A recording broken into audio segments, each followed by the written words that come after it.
Hello बच्चों, चलिए प्रश्न को पढ़ते हैं। निम्नलिखित में से किसमें अणुओं की संख्या सर्वाधिक है? ए 44 ग्राम CO2, बी 48 ग्राम O3, सी 8 ग्राम H2 और डी 64 ग्राम SO2। तो चलिए प्रश्न की मुख्य अवधारणा पे बात करते हैं। अवधारणा देखिए, एक मोल का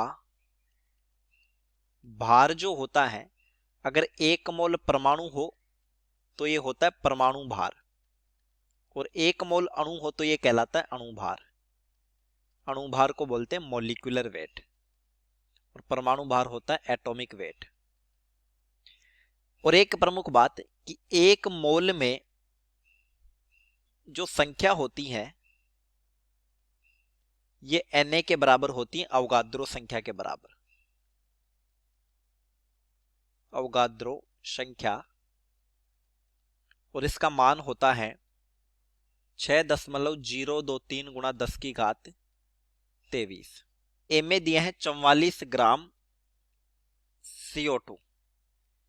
तो देखिए CO2 का जो मॉलिक्यूलर वेट होता है ये होता है 44 ग्राम, यानी इसका मॉलिक्यूलर वेट भी 44 ही होता है, और हमें दिया भी 44 ग्राम ही है। तो मॉलिक्यूलर वेट का अर्थ हुआ कि एक मोल का वेट। तो हम ये कह सकते हैं कि 44 ग्राम CO2 में जो अणु होंगे वो कितने हो जाएंगे? Na के बराबर। तो फिर 1 ग्राम CO2 में अणु कितने होंगे?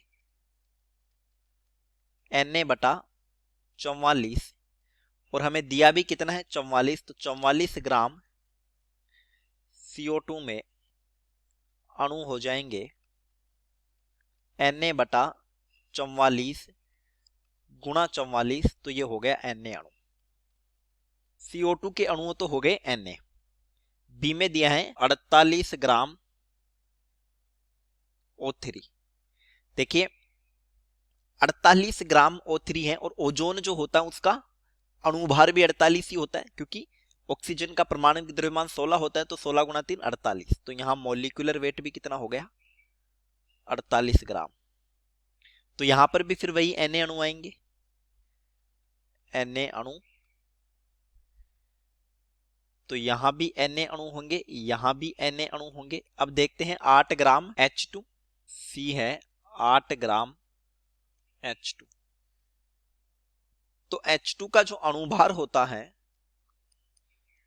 अणुभार यानी कि मॉलिक्यूलर वेट, ये 2 ग्राम होता है। तो हम कह सकते हैं कि 2 ग्राम में अणु हो जाएंगे बराबर Na। 1 ग्राम में ये अणु हो जाएंगे बराबर Na बटा 2, और हमें दिया है 8 ग्राम, तो 8 ग्राम में अणु होंगे बराबर Na बटा 2 गुणा 8, तो ये आ गया 4Na। और डी में दिया है 64 ग्राम SO2 का मॉलिक्यूलर वेट होता है। देखिए सल्फर का होता है 32, प्लस O2 के लिए भी 32, तो यहां पर मॉलिक्यूलर वेट भी कितना हो गया? 64 ग्राम हो गया। यानी यहां पर भी Na अणु होंगे, तो यहां भी Na, लेकिन H2 के हो गए 4Na, और अब सबसे ज्यादा अणुओं की संख्या पूछिए तो उत्तर हो गया विकल्प सी। चलिए उम्मीद करता हूं प्रश्न समझ आया होगा। धन्यवाद।